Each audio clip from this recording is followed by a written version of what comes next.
ಗುರುರ್ಬ್ರಹ್ಮ ಗುರುರ್ವಿಷ್ಣು ಗುರುರ್ದೇವೋ ಮಹೇಶ್ವರ ಗುರುರ್ ಸಾಕ್ಷಾತ್ ಪರಬ್ರಹ್ಮ ತಸ್ಮೈ ಶ್ರೀ ಗುರುವೇ ನಮಃ.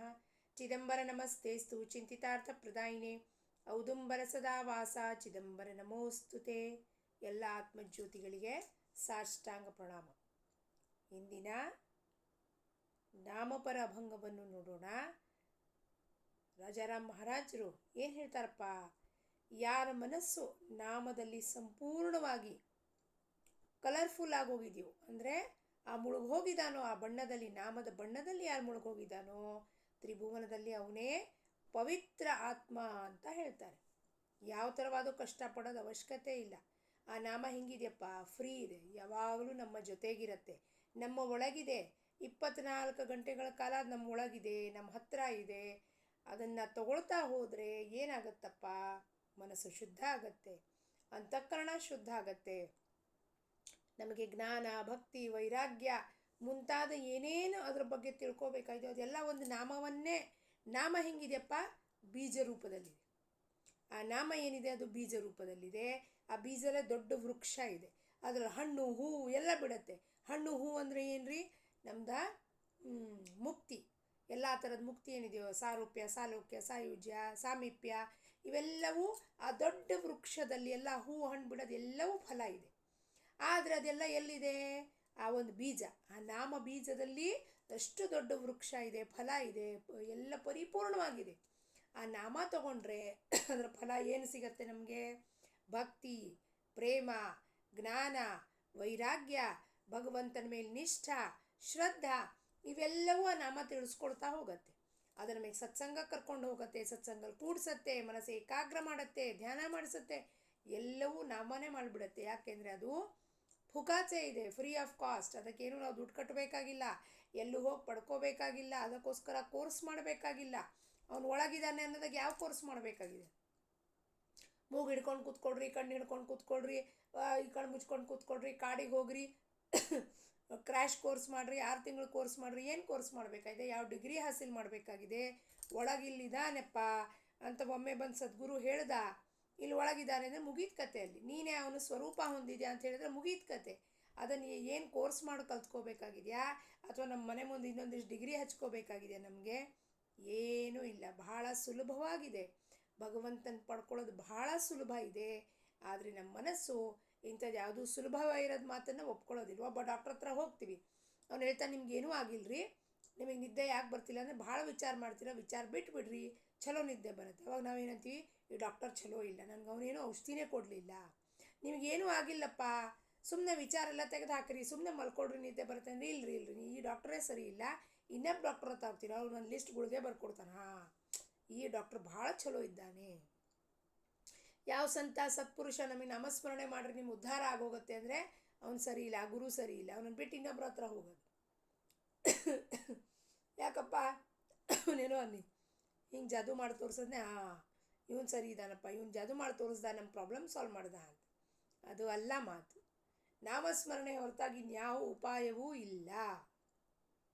ಏನು ಹೇಳ್ತಾರಪ್ಪ ರಾಜಾರಾಮ್ ಮಹಾರಾಜರು, ಚಿದಂಬರ ನಾಮಿ ರಂಗಲಿ ಜೇವಾಣಿ ತೋಚಿ ತ್ರಿಭುವನಿ ಪವಿತ್ರ ಬಾ, ನಲಗೆ ಸಾಯಸ ಸಾಧನ ಇತರ ನಾಮ ನಿರಂತರ ಗ್ಯಾವೆ ಮುಖಿ, ಸುಖಾಚೆ ನಿಜ ಸುಖ ನಿವಾರಿತೋ ದುಃಖ ದೇತೆ ಆತ್ಮಸುಖ ನಾಮ ಏಕ, ದಾಸಮಣೆ ಸಾರನಾಮ ಚಿದಂಬರ ಹೋತಸೆ ಉದ್ಧಾರ ಪತಿತಾಚ. ಇವತ್ತಿನ ಪ್ರವಚನದಲ್ಲಿ ಶ್ರೀ ಮಹಾರಾಜ್ ಹೇಳ್ತಾರೆ, ಸುಖ ಸ್ವತಃ ನಮ್ಮ ಒಳಗಿದೆ, ಹೊರಗಡೆಯಿಂದ ಯಾರೂ ನಮಗೆ ಬಂದು ಸುಖ ಕೊಡಲಿಕ್ಕೆ ಸಾಧ್ಯತೆ ಇಲ್ಲ.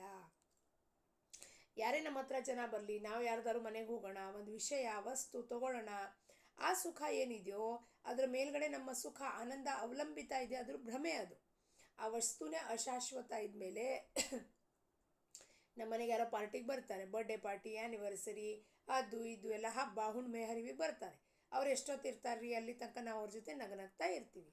ಅವ್ರು ಆ ಕಡೆ ಹೋದ ಕೂಡಲೇ, ಮನೆಯಲ್ಲಿ ಏನೋ ಒಂದು ಕೂಡಲೇ ಸಾಮಾನು ಆ ಕಡೆ ಈ ಕಡೆ ಆದ ಕೂಡಲೇ ಆಗಲೇ ನಮ್ಮ ಪಾರ ಮೇಲೆ ಹೋಗಿರುತ್ತೆ. ಎದಕ್ಕಪ್ಪ, ಈಗಿನ್ನೂ ನಗನಗ್ತಾ ಇದ್ವಿ, ಮತ್ತು ಎದಕ್ಕೆ ಸಿಟ್ಟು ಬಂತು ಅಂದರೆ ಆ ಸುಖ ನಗು ಶಾಶ್ವತ ಇತ್ತೇನು? ಅಲ್ಲ, ಸುಳ್ಳದು, ಭ್ರಮೆ ನಗು ಅದು.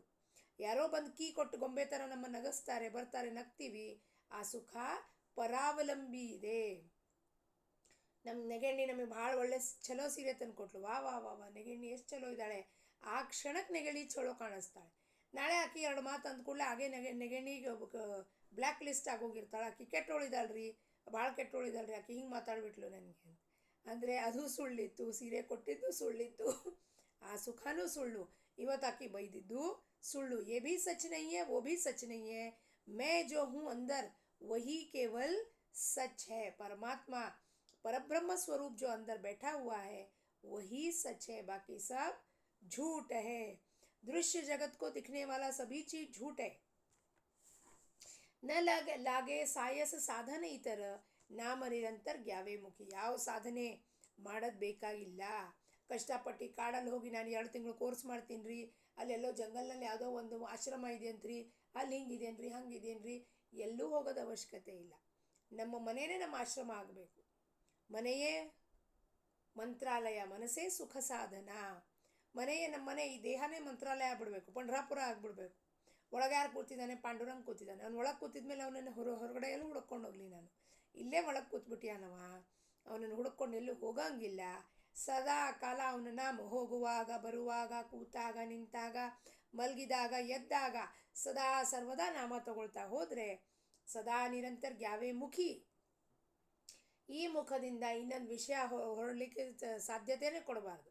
ಬಾಯಿ ತೆಗೆದ್ರೆ ರಾಮ ರಾಮ ರಾಮ, ಚಿದಂಬರ ಚಿದಂಬರ ಚಿದಂಬರ, ವಿಠಲ ವಿಠಲ ವಿಠಲ ಹೇಳ್ಕೋತ ಹೊಂಟು ಬಿಡ್ಬೇಕು. ಯಾರೋ ಏನೋ ಮಾತಾಡ್ಸಿದ್ರೆ ಅಲ್ಲಿಗೆ ಸ್ಟಾಪ್, ರಾಮ ರಾಮ ರಾಮ, ಚಿದಂಬರ ಚಿದಂಬರ ಚಿದಂಬರ. ನರ್ಮದಾ ತಟದ ಹತ್ರ ಒಂದು ಹೆಂಗಸಿದ್ಲಂತೆ, ಭಾಳ ಸಣ್ಣ ವಯಸ್ಸಲ್ಲಿ ಆಕೆ ವಿಧವಾ ಬಿಡ್ತಾಳಂತೆ. ಆಕೆ ಹೆಸರು ಏನೋ ಇರುತ್ತೆ, ಆಕೆ ಎಲ್ಲರೂ ಆಕೆಗೆ ರಾಂಬಾಯಿ ಅಂತ ಕರೆಕ್ಟ್ ಶುರು ಮಾಡ್ತಾರೆ. ಯಾಕಪ್ಪ? ಆಕೆ ಏನು ಮಾಡ್ತಾಳೆ, ಆ ಗಂಡ ಹೋದ್ಮೇಲೆ ಎಲ್ಲ ಪ್ರಪಂಚದೆಲ್ಲ ತ್ಯಜಿಸ್ಬಿಟ್ಟು ಆಕೆ ರಾಮನ್ನ ಗಂಟು ಹಿಡ್ಕೊಂಡ್ಬಿಡ್ತಾಳೆ.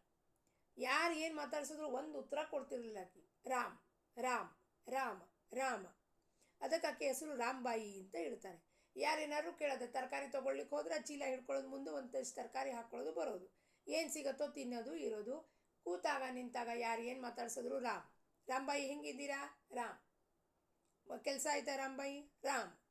ರಾಮ ಹೊರತಾಗಿ ಇನ್ನೇನು ಒಂದು ಅಕ್ಷರ ಶಬ್ದ ಬರ್ತಿರ್ಲಿಲ್ಲ ಆಕೆ ಬಾಯಲ್ಲಿ. ಪೋಸ್ಟ್ ಮ್ಯಾನ್ ಬರ್ತಿದ್ದ, ಆಕೆಗೆ ಬರೆಯೋಕ್ಕೆ ಓದ್ಲಿಕ್ಕೆ ಬರ್ತಿರಲಿಲ್ಲ.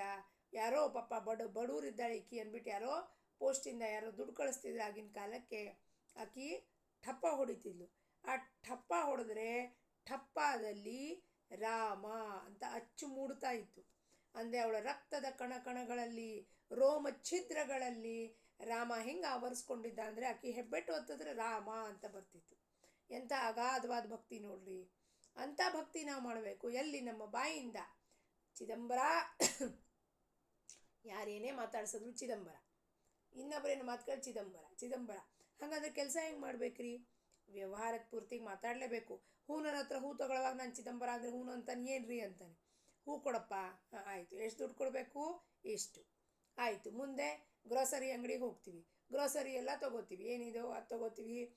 ಪೋಸ್ಟ್ ಮ್ಯಾನ್ ಬರ್ತಾನೆ, ಪೋಸ್ಟ್ ತೊಗೋತೀವಿ. ಕುರಿಯರ್ ಬಾಯ್ ಬರ್ತಾನೆ, ಕುರಿಯರ್ ತೊಗೋತೀವಿ. ಅಲ್ಲಿ ಅವನ ಹತ್ರ ಚಿದಂಬರ ಚಿದಂಬರ ಅನ್ಲಿಕ್ಕಾಗಲ್ಲ. ಏನು ಹೇಳ್ತಿದ್ದೀರಪ್ಪ, ದುಡ್ಡು ಕೊಡ್ರಿ, ರೊಕ್ಕ ಕೊಡ್ರಿ ಅಂತ. ವ್ಯವಹಾರದ ಪೂರ್ತಿಗೆ ನಮ್ಮ ಪ್ರಪಂಚದ ಕೆಲಸದಲ್ಲಿ ಮಾತಾಡಬೇಕು. ಆಮೇಲೆ ವಾಪಸ್ ಒಳಗೆ ಬಂದು ಚಿದಂಬರ ಚಿದಂಬರ ಚಿದಂಬರ. ಒಬ್ಬರ ಬಗ್ಗೆ ಮಾತಾಡಬಾರ್ದು, ಒಬ್ಬರ ನಿಂದನೆ ಮಾಡಬಾರ್ದು, ಒಬ್ರಿಗೆ ಫೋನ್ ಹಚ್ಚಿ ಅವ್ರ ಬಗ್ಗೆ ಗಾಸಿಪ್ ಮಾಡಬಾರ್ದು, ಮೂರನೇವ್ರ ಬಗ್ಗೆ ಇಂಥದ್ದು ಒಂದು ಕಾಲಹರಣನೂ ಮಾಡಬಾರದು.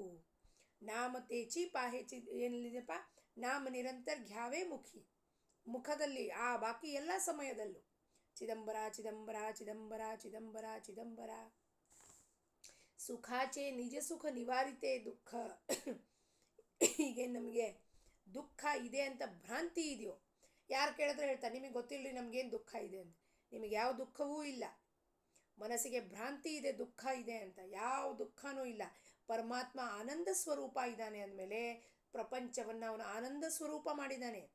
ಮನಸ್ಸು ಹರಿದಾಡಕ್ಕೆ ಪ್ರತಿಕ್ರಿಯೆ ಮಾಡಕ್ಕೆ ಬಿಟ್ಟಾಗ, ರಿಯಾಕ್ಟ್ ಮಾಡಿದಾಗ ಆ ಮನಸ್ಸು ಕರ್ಮಕ್ಕೆ ಈಡೇರಾಗಿ ಪರಿಣಾಮ ಏನಿದೆಯೋ ಅನುಭವಿಸಲೇಬೇಕಾಗತ್ತೆ. ಅದಕ್ಕೆ ನಾವು ಹೇಳ್ತೀವಿ, ಯಾಕೆ ಈಗ ನಾವು ಇವತ್ತು ಒಬ್ಬರಿಗೆ 4 ಮಾತು ಹೇಳಿದರೆ ಅವ್ರು ನಮ್ಮನ್ನು ಸುಮ್ಮನೆ ಬಿಡ್ತಾರೇನು? ಈ ಜನ್ಮದಲ್ಲಿ ಬಿಡೋದಿಲ್ಲ, ಬಿಟ್ಬಿಟ್ಟಿಯಾರೆ. ಮುಂದಿನ ಜನ್ಮದಲ್ಲಿ ಅವ್ರು ಬರ್ತಾರೆ ವಾಪಸ್. ಅದೇ 4 ಮಾತಿಂದು 40 ಮಾತು ಕೊಡ್ಲಿಕ್ಕೆ ರೆಡಿ ಇರ್ತಾರೆ ಅವರು. ಅವಾಗ ನಮಗೆ ಮರ್ತೋಗ್ಬಿಟ್ಟಿರ್ತೀವಿ ನಾವು ಇವ್ರಿಗೆ ಕೊಟ್ಟಿದ್ವಿ ಅಂತ. ಅವ್ರು ನಮಗೆ ಹೇಳಿದಾಗ ಆ ಮಾತುಗಳು ತಡ್ಕೊಳ್ಲಿಕ್ಕಾಗೋದಿಲ್ಲ. ಎಷ್ಟು ಬಾಲ್ ಎಷ್ಟು ಫೋರ್ಸಲ್ಲಿ ನೀವು ಹಾಕಿರ್ತೀರೋ ಅಷ್ಟು ಡಬಲ್ ಫೋರ್ಸಲ್ಲಿ ವಾಪಸ್ ರಿಬೌಂಡಾಗಿ ನಮ್ಮ ಮುಖದ ಮೇಲೆ ಬಂದು ಬೀಳತ್ತೆ. ಅವಾಗ ಮೂಗು ಪೆಟ್ಟಾಗತ್ತೆ, ತಲೆ ಪೆಟ್ಟಾಗತ್ತೆ, ಹಣೆ ಪೆಟ್ಟಾಗತ್ತೆ. ಅದೇ ರೀತಿ ಮನಸ್ಸಿಗೆ ಪೆಟ್ಟಾಗತ್ತೆ, ಆಘಾತ ಆಗ್ತವೆ, ಅಪಮಾನಗಳಾಗ್ತವೆ, ಅಪವಾದಗಳಾಗ್ತವೆ. ಯಾಕೆ? ನಾವು ಮಾಡಿದ್ದೀವಿ, ಅದನ್ನೇ ವಾಪಸ್ ನಮಗೆ ಕೊಡ್ತಾರೆ. As you sow you shall reap. ಮಾಡಿ ದುಡ್ನೋ ಮಹಾರಾಯ. ಇಲ್ಲ ಹಿಂದಿದಲ್ಲಿ ಹೇಳ್ತಾರೆ, ಬೋಯಾ ಪೇಡ್ ಬಬೂಲ್ ಕಾ ಆಮ್ ಕಹಾತೆ ಹೋಯ್ ಅಂತ. ಬಾಬಳಿ ಗಿಡ ಹಚ್ಚಿಬಿಟ್ಟು, ಮುಳ್ಳಿನ ಗಿಡ ಹಚ್ಚಿಬಿಟ್ಟು ಮಾವಿನ ಹಣ್ಣು ಬೆಳೆದ್ರೆ ಸಿಗತ್ತೆ ನಮಗೆ. ನಾವು ಮುಳ್ಳಿದಂತೆ ಮಾತಾಡ್ಬಿಡ್ದು 10 ಜನಕ್ಕೆ, ಅವ್ರು ನಮಗೆ ಮಾವಿನ ಹಣ್ಣು ಅಂತ ಸಿಸಿ ಮಾತಾಡ್ತಾರೇನು? ಅವರು ತಿರ್ಗಿ ನಮಗೆ 4 ಮಾತು ಕೊಟ್ಟಾಗ ತಡ್ಕೊಳ್ಳಿಕ್ಕಾಗೋದಿಲ್ಲ. ಅದಕ್ಕೆ ಯಾರ ಕರ್ಮಕ್ಕೂ ಕೈ ಹಚ್ಚಬೇಡ್ರಿ, ಯಾರಿಗೆ ಬೋಧನೆ ಮಾಡ್ಲಿಕ್ಕೆ ಹೋಗ್ಬೇಡ್ರಿ, ಯಾರ ವಿಷಯಕ್ಕೆ ತಲೆ ಹಾಕಬೇಡ್ರಿ. ಪ್ರತಿಯೊಬ್ಬರು ಮನುಷ್ಯ ಇಲ್ಲಿ ಬಂದಿರೋನು ತಮ್ಮ ತಮ್ಮ ಕರ್ಮಾನುಸಾರವಾಗಿ, ಪ್ರಾರಬ್ಧಾನುಸಾರವಾಗಿ ಬಂದಿದ್ದಾನೆ. ಅದನ್ನು ಅನುಭವಿಸ್ಲೇಬೇಕು.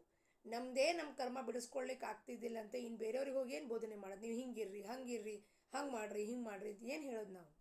ನಮ್ಮದು ಕರ್ಮದ ಗಂಟು ಬಿಡಿಸ್ಕೊಳ್ಳಿಕ್ಕೆ ಆಗ್ತಿದೆಯಾ ನಮ್ಮ ಕೈಲಿ? ಎಷ್ಟು ಜಪ ಮಾಡ್ತಿದ್ದೀವಿ, ಸಾವಿರಾರು ಲಕ್ಷಾಂತರ ಜಪ ಮಾಡಿಕೊಟ್ರು ಇನ್ನೂ ನಮ್ಮ ಮನಸ್ಸು ಹತೋಟಿದಲ್ಲಿ ಬಂದಿಲ್ಲ ಅಂತ ಹೇಳ್ತಾರೆ. ನಮ್ಮ ಮನಸ್ಸು ಇನ್ನೂ ಹತೋಟಿದಲ್ಲಿ ಬಂದಿಲ್ಲರಿ. ಇದು ಹೇಳೋದೇನು ಸುಲಭ ಅಲ್ರಿ. ಯಾವಾಗ ಆಗುತ್ತೆ? 80 ವರ್ಷ 90 ವರ್ಷ ಹಲ್ಲು ಬಿದ್ದೋಗಿರುತ್ತೆ, ಕಿವಿ ಕೇಳಿಸೋದಿಲ್ಲ, ಕಣ್ಣು ಕಾಣಿಸೋದಿಲ್ಲ, ಅವತ್ತಾಗತ್ತಾ ನನಗೆ ಸಾಕ್ಷಾತ್ಕಾರ? ಅವತ್ತು ನನ್ನ ಮನಸ್ಸಿಂದ ಬಿಡುಗಡೆ ಹೊಂತೀನಾ? ಜಬ್ ಜಾಗೋ ತಬ್ ಸವೇರ. ಈ 40ನೇ ವಯಸ್ಸಿಗೆ ನನಗೆ ಬಂದುಬಿಡ್ಬೇಕು, ಅಯ್ಯೋ ಬೇಡಪ್ಪ ಇವೆಲ್ಲ, ಪರಮಾತ್ಮ ಸಾಕಪ್ಪ, ಇನ್ನೀ ಓಡಾಟ ಬೇಡ ನನಗೆ ನಿನ್ನ ಶರಣಕ್ಕೆ ಬಂದಿದ್ದೀನಿ, ನನಗೇನು ನಿನ್ನ ನಾಮದ ಹೊರತಾಗಿ ಇನ್ನೇನೂ ಬೇಡ. ಸುಖಾಚೆ ನಿಜ ಸುಖ, ಅದು ನಿಜ ಸುಖ. ನಿಜ ರೂಪತೆ ದೇಖೂನ ಹರಪಲಿ ಭೂಕತಹಾನ. ಹೇಚಿ ಮಾಜೆ ಸಂಧ್ಯಾ ಸ್ನಾನ ಸದಾ ಲಾಹಿ ಧ್ಯಾನಿ ಸದಾ ರಾಹೆ ಧ್ಯಾನಿ ಮನ. ಸದಾ ಧ್ಯಾನಿ ಸದಾ ಧ್ಯಾನಿ ಸದಾ ಧ್ಯಾನಿ ಸದಾ ಧ್ಯಾನಿ ರಾಹೆ ಮನ. ನಿಜ ರೂಪ ते देखो न. हरपली भूकतहान, हरपली ಭೂಕತಹಾನ. ಒಮ್ಮೆ ಸದ್ಗುರು ಆ ನಿಜ ರೂಪವನ್ನು ತೋರಿಸಿದ್ರೆ ನಮಗೇನಾಗೋದಿಲ್ಲ ರೀ. ಹಸಿವೆ ಆಗೋದಿಲ್ಲ, ನೀರಡಿಕೆ ಆಗೋದಿಲ್ಲ, ಜಗತ್ತಿನ ಹವ್ಯಾಸಗಳು ಬೇಡ, ಜಗತ್ತಿನ ಮಾತುಗಳು ಬೇಡ, ಜಗತ್ತಿನ ತಂಟೆ ಬೇಡ, ಜಗತ್ತಿನ ಗೋಳಾಟ ಬೇಡ. ನಾನಾಯಿತು, ನನ್ನ ಸ್ವಾಮಿ ಆಯಿತು, ನಾನಾಯಿತು, ನನ್ನ ಸದ್ಗುರು ಆಯಿತು. ಅವನು ಧ್ಯಾನ, ಅವನು ಹೇಳ್ಕೊಟ್ಟಿದ್ದು ಬೋಧನೆ, ಅವನು ಹೇಳ್ಕೊಟ್ಟಿದ್ದು ವಚನಗಳು, ಅವನು ಕಷ್ಟಪಟ್ಟಿದ್ದು ಈ ಜೀವನ ಉದ್ಧಾರ ಮಾಡಲಿಕ್ಕೆ. ಇದರ ಹೊರತಾಗಿ ಯಾವ್ದಾದ್ರು ಮಾತು ಜ್ಞಾಪಕಕ್ಕೆ ಬಂದರೆ ಒಂದು ಮಾತು ಜ್ಞಾಪಕಕ್ಕೆ ಬರೋದಿಲ್ಲ. ಊಟ ಮಾಡಿದೇನಮ್ಮ, ಔಷಧಿ ತೊಗೊಂಡೇನಮ್ಮ, ಎಷ್ಟು ಕರುಣೆಯಿಂದ ಪ್ರೀತಿಯಿಂದ ಅವನು ಕೇಳ್ತಾನೆ. ಅಂಥವ್ನು ನಮ್ಮ ಲೌಕಿಕ ಅಪ್ಪ ಅಮ್ಮನೂ ಕೇಳಿರೋದಿಲ್ಲ ನಮ್ಮನ್ನು ಯಾವತ್ತಾದರೂ. ಅಷ್ಟು ಪ್ರೀತಿ ಪ್ರೇಮದಿಂದ ಅವನು ಕೇಳಿರ್ತಾನೆ. ಊಟ ಮಾಡಿದೇನಮ್ಮ, ನಿನ್ನ ಮೆಡಿಸಿನ್ ಸರಿಯಾಗಿ ತೊಗೊಳಮ್ಮ, ಮಲ್ಕೊಳ್ಳಮ್ಮ ಟೈಮ್ ಟು ಟೈಮು. ಯಾಕೆಂದರೆ ಈ ದೇಹವನ್ನು ಕಾಪಾಡ್ಕೋಬೇಕು ನಾವು. ಅಷ್ಟು ಪ್ರೀತಿಯಿಂದ ಯಾರಿಗೆ ಕೇಳ್ತಾನೆ ನಮ್ಮನ್ನು? ನಮ್ಮ ಅಪ್ಪ ಅಮ್ಮನೂ ಕೇಳಿರೋದಿಲ್ಲ ನಮ್ಮನ್ನು ಇಷ್ಟು ಚೆನ್ನಾಗಿ. ಅಷ್ಟು ಕರುಣೆಯಿಂದ. ಯಾಕೆ? ಈ ಜೀವರಾಶಿದು ಉದ್ಧಾರ ಆಗಬೇಕು ಅನ್ನೋದು ಒಂದು ಮಾತ್ರ, ಒಂದು ಉದ್ದೇಶದಿಂದ ನಾವು ಏನೇ ಹೇಳಿದ್ರು ಸಾನು, ನಾವು ಅವನಿಗೆ ಒಮ್ಮೊಮ್ಮೆ ಸಿಟ್ಟು ಬಂದಾಗ ಬೈತೀವಿ, ನಾನು ಒಪ್ಕೊಳ್ಳೋದಿಲ್ಲ ನಿನ್ನ ಮಾತನ್ನ ಅಂತ ಹೇಳಿದ್ರು ಕೂಡ, ಜೋರಾಗಿ ಮಾತಾಡಿದ್ರು ಕೂಡ ಅವನು ಒಪ್ಕೋಬೇಡ ಅಂತ ಪ್ರೀತಿಯಿಂದ ಹೇಳಿ ಆಮೇಲೆ ಇಲ್ಲ, ಹಿಂಗಲ್ಲ, ಹಿಂಗೆ ತಿಳ್ಕೋಬೇಕು, ಹಿಂಗಲ್ಲ, ಹಿಂಗೆ ಮಾಡಬೇಕು, ಹಿಂಗೆ ಸುಧಾರಣೆ ಮಾಡಬೇಕು, ನಮ್ಮ ವೃತ್ತಿ ಬದಲಾಯಿಸ್ಕೋಬೇಕು, ಮಾತಾಡೋ ಧಾಟಿ ಬದಲಾಯಿಸ್ಕೋಬೇಕು. ಸಣ್ಣ ಮಗುವಿಗೆ ಪಾಠ ಹೇಳ್ಕೊಟ್ಟಂಗೆ ABCD ಕಲಿಸ್ದಂಗೆ ಪಾಠ ಕಲಿಸ್ತಾನೆ, ಪರಮಾರ್ಥದ ಪಾಠ. ಅದನ್ನು ಕಣ್ಣು ಮುಂದಿದ್ದಾಗ ನಿಮ್ಗೆ ಯಾರು ಜಗತ್ತು ಕಾಣಿಸುತ್ತೀರಿ? ಯಾರೂ ಜಗತ್ತು ಕಾಣಿಸಲ್ಲ. ಅವ್ನ ಕರುಣೆ ಇದೆ, ಕರುಣಾಸಾಗರ ಅಂತೀವಿ ನಾವು. ನಮಗೆ ಗೊತ್ತೇ ಇಲ್ಲ ಅವ್ನ ಕರುಣಾಸಾಗರದ ಏನು ಕರುಣಾ ಇರುತ್ತೆ. ಎಷ್ಟು ಚಳಿ ಬಂತ ಸ್ವೆಟ್ರ್ ಕೊಡ್ತಾನೆ, ಕಂಬಳಿ ಹೊದಿಸ್ತಾನೆ, ಶಾಲ್ ಹೊದಿಸ್ತಾನೆ. ಇಂಥ ಸದ್ಗುರು ಅವನ ಒಂದು ಕರುಣೆಯಿಂದ ಮಾಡಿದ ಮಾತುಗಳನ್ನು ಜ್ಞಾಪಕ ಮಾಡಿಕೊಂಡ್ರೆ ಆವಾಗ ನಮಗೆ ಈ ಜಗತ್ತು ಏನು ಮಾಡತ್ತಪ್ಪ, ಸ್ವಾರ್ಥಿ ಜಗತ್ತು ನಮ್ಮ ಸಲುವಾಗಿ ಏನು ಮಾಡತ್ತೆ? ಎಂಥದ್ದು ಮಾಡಲ್ಲ. ನಮಗೆ ಹುಷಾರಿಲ್ಲದ್ರೆ ಒಬ್ಬರು ಕೇಳೋದಿಲ್ಲ, ಆದರೆ ಕ್ಷಣಕ್ಕೂ ನಮ್ಮ ಕಾಳಜಿ ಮಾಡೋನು ಇರ್ತಾನೆ. ಯಾರು? ಸದ್ಗುರು. ಅದಕ್ಕೆ ಅವನು ಹೊರತಾಗಿ ನಿಜ ಸುಖ ನಮ್ಗೆ ಯಾರೂ ಕೊಡ್ಲಿಕ್ಕೆ ಸಾಧ್ಯತೆ ಇಲ್ಲ. ದೇತೆ ಆತ್ಮಸುಖ ನಾಮ ಏಕ ದಾಸಮಣೆ ಸಾರ ನಾಮ ಚಿದಂಬರ ಹೋ ತಸೆ ಉದ್ಧಾರ ಪತಿತಾಚ. ನೀವು ಎಲ್ಲರೂ ಪತಿತರಾಗಿದ್ದೀವಿ, ಪತಿತರು ಪಾಮರು ನಾವು. ನಮ್ಮನ್ನು ಉದ್ಧಾರ ಮಾಡಲಿಕ್ಕೆ ಕೈ ಹಿಡಿದು ಆ ಕೊಚ್ಚೆಯಿಂದ ಎಳೆಯೋಕ್ಕೊಬ್ಬ ಸತ್ಪುರುಷ ಬರಬೇಕು, ಸದ್ಗುರು ಬರಬೇಕು. ನಮ್ಮನ್ನು ಎಳ್ಕೊಂಡು ದಾಟ್ಕೊಂಡು ಆ ಭವದಿಂದ ಆಚೆ ಬಾರವ್ವ ಅಂತ ನಿಜಾತ್ಮ ಬೋಧ ಮಾಡಬೇಕು. ಅವಾಗ ನಮ್ಮ ಉದ್ಧಾರ ಆಗತ್ತೆ. ಆ ನಾಮದ ಹೊರತಾಗಿ ಇನ್ನೇನೂ ಇಲ್ಲ. ದಿವಸೇನು ದಿವಸ ನಮ್ಮ ಮನಸ್ಸು ಹೆಚ್ಚು ಹೆಚ್ಚು ಹೆಚ್ಚು ಹೆಚ್ಚು ನಾಮದಲ್ಲಿ ತೊಡಗಿದಾಗ ಈ ಜಗತ್ತಿನ ವ್ಯವಹಾರನೇ ಬಿಟ್ಟು ಹೋಗುತ್ತೆ. ಎಲ್ಲಿದೆ ಜಗತ್ತು? ನಾನು ಕಣ್ಮುಚ್ಚಿ ಮಲ್ಕೊಂಡಾಗ ಜಗತ್ತೆಲ್ಲಿದೆ? ಯಾರು ಜನ ಇದ್ದಾರೆ? ನನ್ನ ಮನೆಯಿಂದ ನನ್ನ ಗಂಡ ಮಕ್ಕಳು ಹಾಸಿಗೆ ಆ ದಿಂಬು ಅದು ಕೂಡ ನಪ್ಕ ಇರೋದಿಲ್ಲ ಮಲ್ಕೊಂಡಾಗ. ಸುಷುಪ್ತಿ ಅವಸ್ಥೆಯಲ್ಲಿ ಜಾಗೃತ ಅವಸ್ಥೆದಲ್ಲೇ ಹಾಗೆ ಕಣ್ಣಿಗೆ ಪಟ್ಟಿ ಕಟ್ಕೋಬೇಕು. ಏನು? ದೇಖೋ ದೇಖೋ ಸುನೋ ಬೋಲೋ ಮತ್. ನೋಡ್ರಿ ಕಣ್ಣಾರೆ ಏನಾಗ್ತಿದೆ, ಆಯಿತು. ಕಿವಿಯಾರೆ ಕೇಳಿಸ್ಕೊಳ್ರಿ, ಆದರೆ ನಮ್ಮ ಬಾಯಿಂದ ಒಂದು ತುಟಿಕ್ ಪಿಟಿಕ್ ಮಾತಾಡಬಾರ್ದು. ಅದು ರಿಯಾಕ್ಷನ್ ಕೊಡಬಾರ್ದು, ಪ್ರತಿಕ್ರಿಯೆ ಕೊಡಬಾರ್ದು. ಅವಾಗ ನಾನು ಎಲ್ಲಿರ್ತೀನಿ?